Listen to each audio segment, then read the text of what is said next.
Do you do you ever wonder why, whenever you ask someone for help, whether it is an educator, a teacher, a specialist of some kind, when you're asking them for help with your child who's constantly hitting, you just keep hearing crickets, or everybody's just trying to redirect the conversation?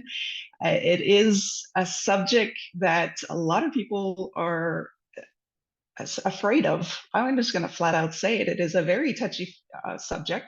Nobody wants to be held accountable for it. And you, as a parent, are kind of stuck having to navigate this blindly. So, this is what we're going to be talking about today. For those who don't know me, I am Danielle C. Baker. I am the founder and CEO of Being Connected. I specialize in effective values based parenting, and I help parents navigate their realities as parents. But don't get it twisted when you work with me. We're going to focus on your child's need. So we're going to have to put the ego and the pride aside, and let's jump right in.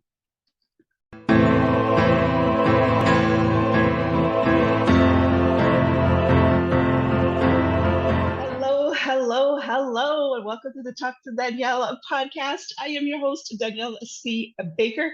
And before we get started, be sure to like, follow, subscribe, whichever channel you're listening or watching from.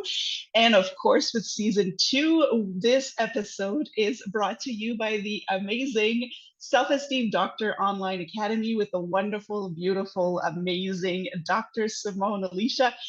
I will put a link down in the description and the comments so that you can go have a look at her resources. The Self-Esteem Doctor Online Academy is packed with resources, workshops, all sorts of different talks about working on your child's self-esteem, confidence. It works for children, teenagers, adults as well. I use it regularly on myself, and it's just absolutely wonderful. So be sure to have a look there. There's a lot of resources that can help you, that goes in line with what I talk about with the realities of parenting.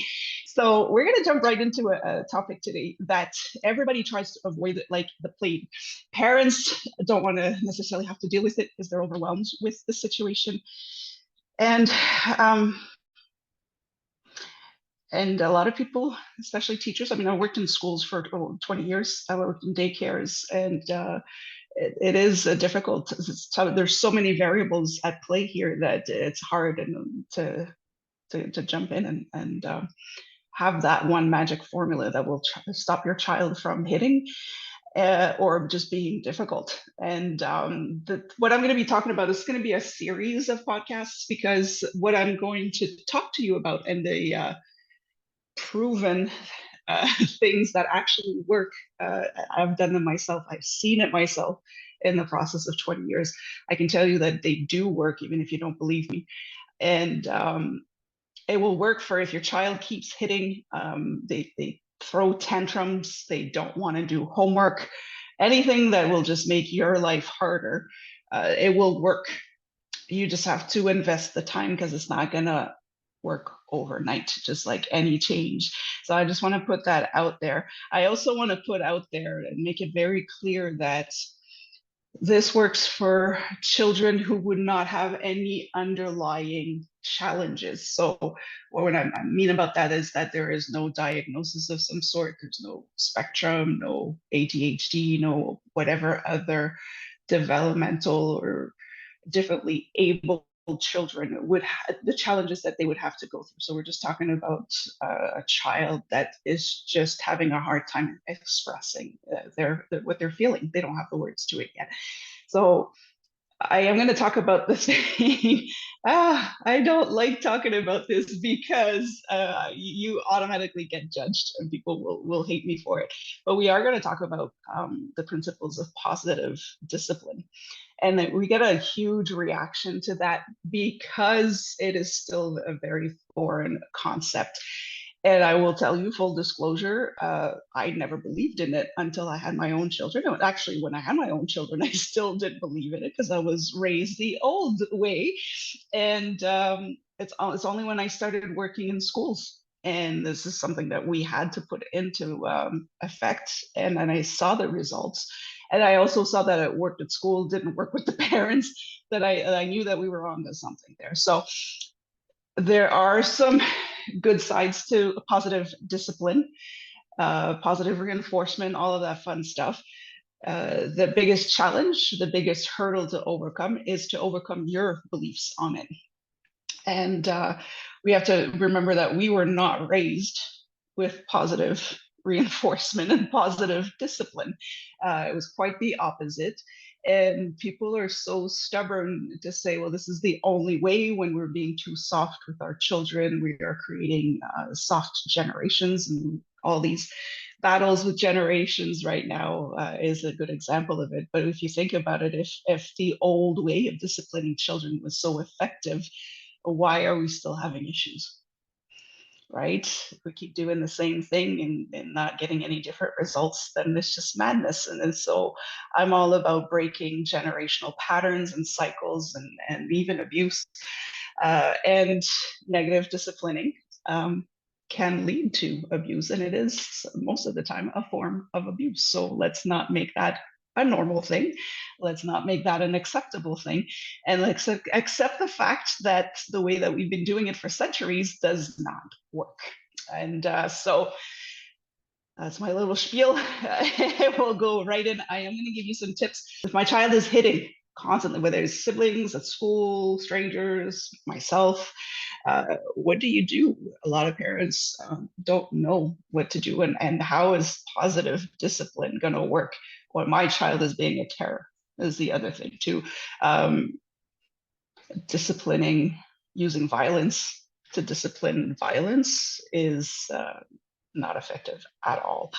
So when your child is hitting, the one thing that you have to understand with positive discipline or positive reinforcement is you need to get in line, aligned with your child in this situation before you can even think of correcting the behavior. So you need to tune into your child and kind of gauge this situation before you jump in. So think about, you find a stray dog outside.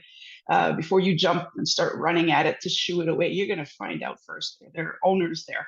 Is it safe? Do I want to be approaching this unknown animal? I'm not saying that your children are an animal. I'm talking about the situation itself. Let's gauge the situation, because what I am seeing at this moment in my emotions, because my child is hitting, and of course you're going to react to this. What is the bigger picture? So take a step back. It takes a few seconds, but just gauge your child to see what the situation really is. So what do you need to do? When your child is hitting, they're already in this a state where they can't think straight. So you can't start interrogating and giving them the morals and all of that, because they're not listening at that point. But you need to listen. So ask them, okay, what's going on? Listen. And then the other thing is you have to validate the emotions. Don't forget that when they're hitting is usually a sure sign that they're feeling something that they can't express. So it just comes out that way. So it's like, I don't know what this means, so I'm just gonna, this is the way that I can handle it right now. So you need to listen. They're not gonna want to talk, and you need to validate their emotions, but they don't know what emotions they're feeling at this point. So yeah, that's really nice. And this is where the positive discipline gets a bad rap, is okay, well, this is not working. And I'm going to give you the third, because there's 3 steps to the positive discipline. There's that listen attentively.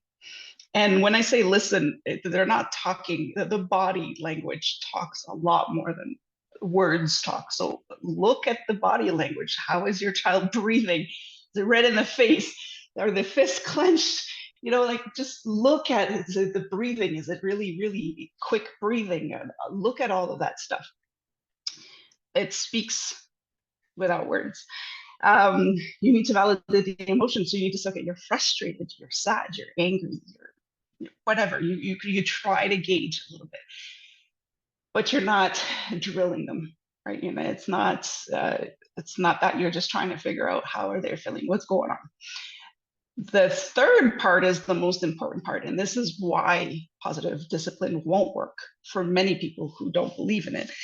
It's how are you reacting to this? And this is the biggest part. The minute your child hits somebody, we're going into the complete, just like natural instincts. First of all, is who's hurting my child? What are people going to think about me? What is going on? This is not acceptable. I'm going to be in trouble. I'm going to be in trouble. We're not even thinking about our child anymore. What are people going to think?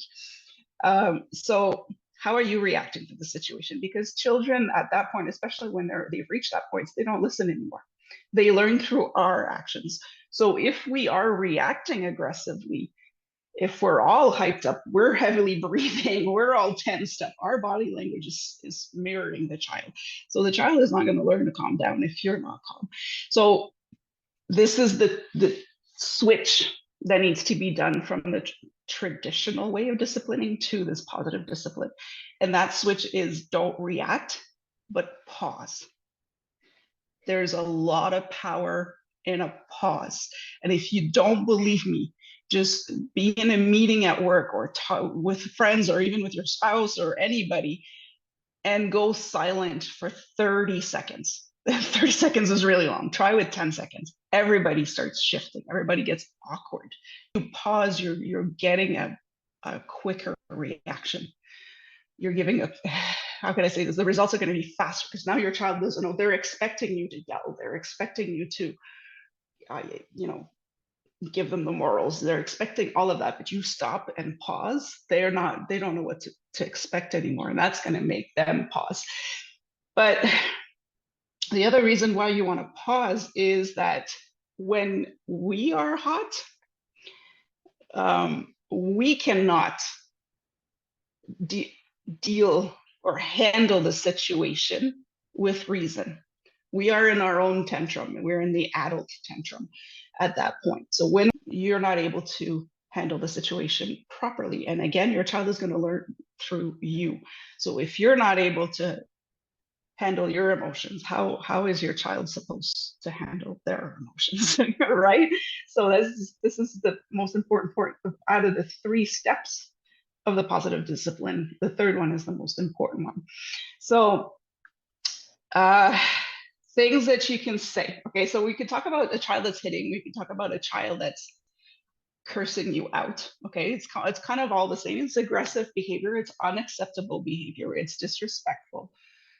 It falls under this thing. I mean, hitting is a little bit more extreme because now there's violence, like physical violence, but words can hurt just as much. So you could say, okay, this is not acceptable. The words that you are using are not acceptable. Hitting me or hitting somebody is not acceptable. And I'm going to need a minute. I need you to give me a minute to calm down, and then we'll talk about it. So what is that doing? Again, depending on the level of maturity of your child, you may have to word this differently, but you're teaching your child that you are not in an emotional state to handle the situation properly, which is exactly what they're doing at that point. If they're hitting, if they're cussing you out, they're not handling the situation properly. So you're teaching them what they should be doing. Say, that's how you teach your child to calm down when they get heated. It works because now your child has no clue what to expect. They need to calm down. You need to calm down. Let's establish that. It's not going to work right away. There's some times where it won't work because your child is in a rage. That's different. So we're just talking about they're not getting their way, they're upset, they're hungry, they're tired, whatever it is. That's not the healthy way of handling our emotions. So that's the first thing. We pause. So now they don't know what to expect. And then you tell them this was not acceptable at all. Not at all. I need a minute because I'm upset now. I need a minute to calm down. You need to give me that minute and then we'll talk. You need that minute to calm down and then we'll talk about it. Be sure to talk about it. There's that first teachable moment for your child. So when can you use that? Those are the techniques of the positive. So I said earlier, hitting your siblings, violent outbursts, tantrums in public. Now, talking about tantrums, not meltdowns. Remember when I told you this is just a general way of handling bad behavior. Whenever you need to change a behavior that is disruptive, you could use it. So when your child is hitting, and I do have some notes because I don't want to forget anything. Like I said, I mentioned earlier, I'm going to be talking about hitting a sibling because that is the most common thing. Children can most of the time be well behaved in public. They'll be the little angels in public, but as soon as they come home, they can be little terrors, and their siblings will get the bulk of it. So, what happens when my child hits their sibling? So, there are a few things that you need to do. First, you need to identify the trigger. What happened to get your child to start hitting? Now, don't assume.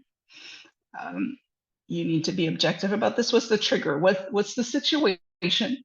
Right? What's the setting? Are they tired? Are they hungry? Were they provoked by the sibling? Because that's a whole other dynamic, right? Those are the things that you need to look at. So the first thing is, before you even react, before you say anything, is, okay, what was the trigger? What's the situation?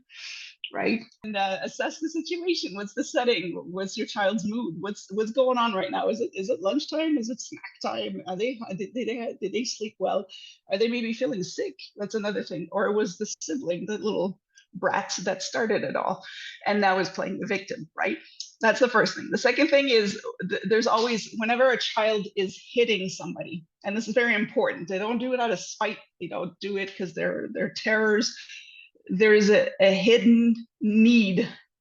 They need something that is hidden. They don't know how to ask for it. They don't know how to express it. And so it comes out like this. Most of the time, again, I'm generalizing, but most of the time, hitting is because of they're frustrated. Generally, again, there's other issues, but they don't have the words to express their frustration. The need here is going to have to give them the words and show them how to use them properly so that they're not hitting. And then the other thing that you have to do, especially when it comes to hitting, is you're going to need to separate the children. There's a safety issue here, and that is an obligation as a parent. You need to make sure that the children are safe. So it works in a classroom setting as well. As the first thing you're going to have to do is separate the children so that the one that was hit does not get hurt any further, or that it doesn't escalate even worse. You can get to the situations where furniture starts flying. So separate the kids. They both need to calm down at this point, and you're going to need to calm down. You pause. Everybody pauses. Everybody calms down. Now, this is hard for children, but you got to remember, they're the children. You're going to have to show them how to calm down. So that's why I say it's not going to work right away. You're going to have to teach them to this, because right up until then, you have not been teaching them this. So when I say nobody wants to take accountability for this, this is happening. That means that adults around them have not taught those children to calm down when emotions get a little too strong. So there's a teachable moment there for the adults. You haven't taught your children how to handle this in a healthy way. You can't expect them to just do it overnight. You're going to have to teach them properly. So pause, calm. You got to remember also, the reason why that pause is so important, that first step, is at that point, the minute your child hits their sibling or whoever else, they're going to feel bad about it. They know they did something wrong. They know they're going to get punished. They know that they were bad. Okay, that's the first words that are going to come out of anybody's mouth when a child is hitting somebody is, oh, this is such a bad child. This is such a bad, blah, blah, blah, blah. The child feels bad. The child feels embarrassed. So that pause is so important for the child to be able to calm down, because they're already all hyped up even more, because now they know they're going to get yelled at, that they're being judged, that they disappointed you, and that they're hurt their sibling. They love their siblings, but at this point, they just had a bad moment. They're not a bad child. They just had a bad moment. And that's another thing that's very important to teach children. There are no such thing as bad children. They're just bad moments. We all have those moments. So we need to break away from the belief that in order to make a child feel better, we need to make them feel worse by humiliating them, by embarrassing them, by belittling them. And this is what negative discipline does. You start yelling at them. That pause helps them to calm down. They're already beating themselves up for it. They don't need you to chime in. So separate the kids is first assessed, separate the kids, pause, and then You talk to your child first. What could we do to feel better? That doesn't imply hitting. So even with younger children, this can work. Of course, you're going to use it in language that they can understand to say, okay, we know hitting is bad. That's not acceptable. And there's some consequences to it. You don't have to scare them into thinking that they're criminals. But how could we handle this better? How did that feel for you just before you start having that conversation with them? To say, how did it feel for you? Did you feel hot? Did you feel like you were boiling? Did you feel like you were shaking? Did you feel like, how was your breathing? Get them to recognize how their body reacts to frustration, because we all react differently. And this is why textbooks can't work in dealing with children that hit or any other disruptive behaviors, because everybody is different. So get them to feel that. If they can't explain how they feel, go any senses. If you could give whatever it is you're feeling, if you could give it a color, what color was it? That's going to help you. So when they do get angry, when you start noticing that they're getting angry, just okay, what's the color right now? What's the color? And these are codes that they're going to get, that's going to help them to be able to stop themselves before they start doing it again. So, how could we have done this better? What could we have done? How could we have handled it better? And you have to understand that when siblings hit each other, there's usually two reasons. And I mentioned earlier that they could be provoked, but most of the time when your child is only hitting the brother or sister, it's because they want your attention. That's the majority. You can't always assume, but just think hitting is usually frustration, or hitting is usually to get your attention. So one of the solutions that you can do for that, if you determine that that's what it is, they want your attention because they know that if they keep hitting their little sister or little brother, or if they keep hitting the big brother or big sister, the big brother or sister is going to react. Then allow it to have some devoted time with your child. Allow them to have every day, it could be just 10-15 minutes of just one-on-one. Nobody can interrupt. It's just you and me. You have all of my attention. And the best way to show your child that they have all of your attention is to let your child choose the activity that you're going to do and have them lead the activity. So don't tell them what to do. If they want to draw, you're going to hear this now. There may be a fight. I was talking to you about a puppy. There's also a cat in the area. So a cat and the dog sometimes are also looking for attention. That's what we're saying is if they decide to draw, I'll give you that as an example. Have them lead it. Don't tell them what to draw, how to color it. Just, okay, what color should I use for this? Have them lead it and do it. Even if it doesn't make sense to you, have them, what else do you want me to draw? Where can I help you with this? So those are the kind of things. Sorry, I'm going to have to give a head scratch because he's going to start to see. I got one that needs attention right now. So that's what you're going to do. Devote that time, 10-15 minutes, set it up. Okay, what are we going to do today? Is just you and me. So then they're not looking for attention in a negative way. They're getting attention from you from a positive way. That is a solution to do it. That would also helps when your child is leading the play or the activity or the time together, is it helps them with their confidence. They build confidence, they build trust with you. They know that they can have these great times together where they don't need to go and hurt their sibling to get your attention. And it's also when they're leading the play, that is the only way you can show them that they have your full attention, that you see them, that you hear them, that you're listening to them. The fact that don't assume that just because you're there, that you're showing them that they have your attention. Your mind could be elsewhere. You got the phone, the TV's on, you're distracted. Your child will pick up on that. You're thinking about the groceries, you're thinking about what else you have to be doing in these 15 minutes. Your child will know you're not there. By having them lead the play, they know they have your attention. They know you're listening to them. They know you're seeing them. That's the only way you get there, to show them that you are all in with them. So this is basically, like I said, this takes time. It's not going to happen overnight. Imagine if I would tell you, if you're right-headed and say from now on you get to write your name perfectly with your left hand. It's not going to happen overnight. You can practice. It's never going to look the same, but you can practice. But it's not going to happen on that first day. And if I yell at you to say, "Well, why can't you do this? We've talked about this before. I told you this is how it is now," it's not going to help you. So it's the same here. The children are not going to know how to react to this if you're switching to the positive. And a lot of the time, especially when they're seeking attention, if you're ignoring the bad behavior and that you used to react, they used to get your attention from the bad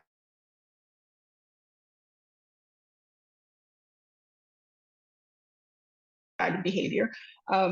They're not getting attention from you when they're hitting the little brother and sister anymore. It might happen a little bit more often because now it doesn't work anymore, so they're not paying attention. So I should hit again just to make sure that they can see, and they're kind of looking at you like, "Hello, I'm hitting." So that's why that pause stops that a little bit, because now they really don't. You're looking at them and you're just kind of, and for those who are not watching the video and just looking at audio, I'm just staring at the camera right now. That was just 3 seconds, but let's give you 5 seconds.